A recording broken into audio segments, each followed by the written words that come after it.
Hello folks, and welcome back to the Bahrain International Circuit and the paddock down here at the Haas Formula 1 team, where myself, Will Buxton, and Lawrence Barretto have breaking, earth-shattering news that hadn't been predicted at all. Weeks and weeks. Months and months. But it is news of the driver variety.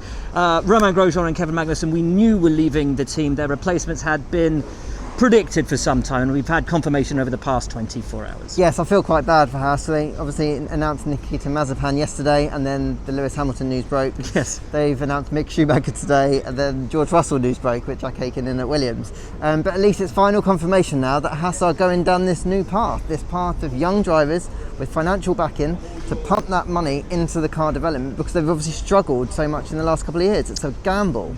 It is a gamble. Let's look at the drivers that they've taken on board first and foremost. Nikita Mazepin, third at the moment in Formula 2. Your thoughts on him?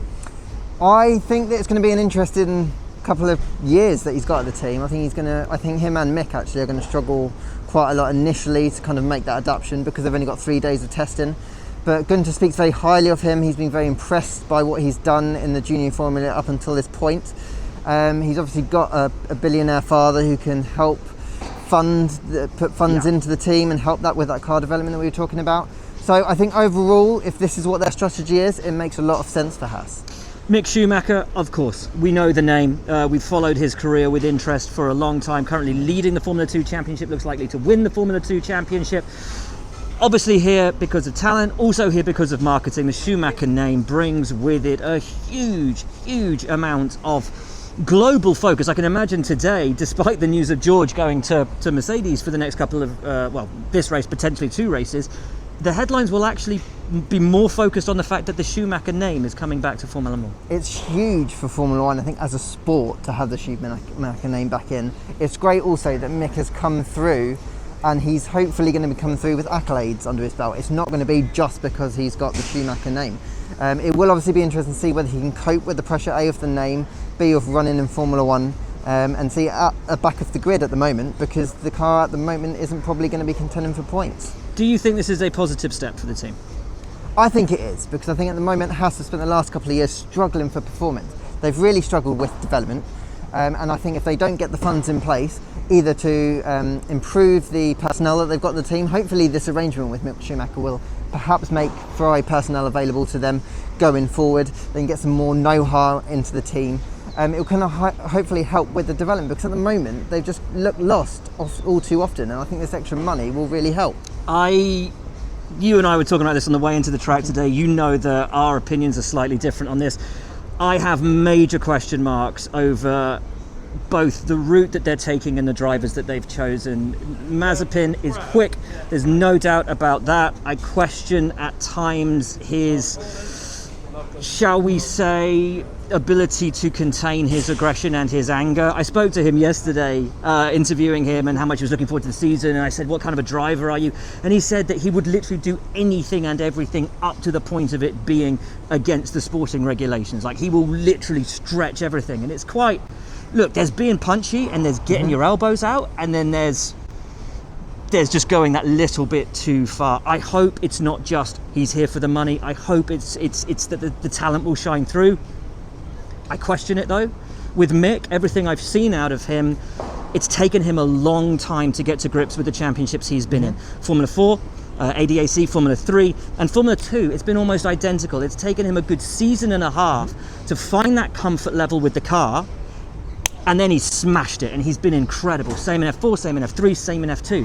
He won't get a season and a half to get on top of the car here. He'll get a race, then a development, then a race, then a development.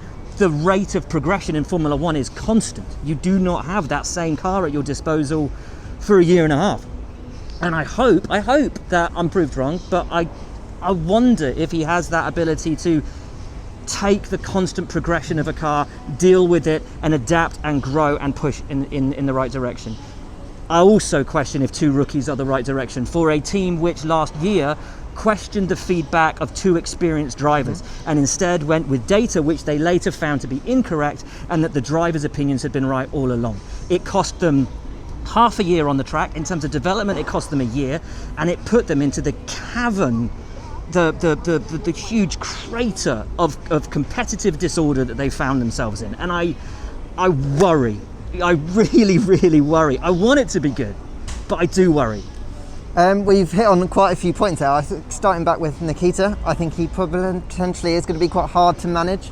But then look, Haas have had drivers that are hard to manage. Roman's been quite tricky at times this year. Kev got his elbows out. And Kev has as well. And they've obviously had times where they've come together on track, and it's been a difficult relationship. So I think Haas are more than capable of dealing with that. And Günther, he doesn't mix his words. So he's not going to have any problem going and telling Nikita if he's not doing what he should be doing or not kind of driving at a level that is respectful, shall we say. I'm not saying that he is going to do that, but if he potentially pushes the line. I think with Mick, we've seen several drivers who've needed 2 years in F2 or GP2 as it was known to get the opportunity to win the title. I know there's drivers like Charles who's gone through it, he's won it straight away, but that doesn't mean that Mick can't be a strong driver when he comes in here. He'll obviously have the benefit of lots of people within Formula 1 being able to help him. F2, they're much smaller teams.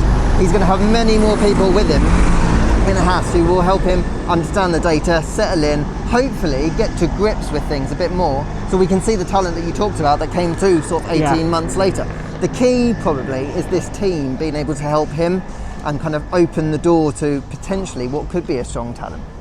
It's going to be fascinating to see how it plays out, and you really hope for the best for Haas to get them back to where they were a few seasons ago with that incredible debut, the incredible way they opened their account. Maybe for 2022, maybe for the change of regulations, that will be their restart button, the same as with everybody else. But fascinating time. Great to see the Schumacher name back in Formula 1. Great to see Russian representation still in the sport as well, with Nikita Mazepin coming in, with Danny Kvyat moving out. Big pressure for him though. Both Russian drivers in the past have gone on to score podiums, both Petrov and Kvyat. So nice to have something to aim for, eh? Absolutely. Anyway, great news. 2 more seats in Formula 1 confirmed for next year, which pretty much just leaves the Red Bull seat and the AlphaTauri seat. That's it. That is it. Anyway, thanks for tuning in, folks. From us, from Lawrence, from me, from here in Bahrain, and the helicopter pilot. We'll see you in a bit.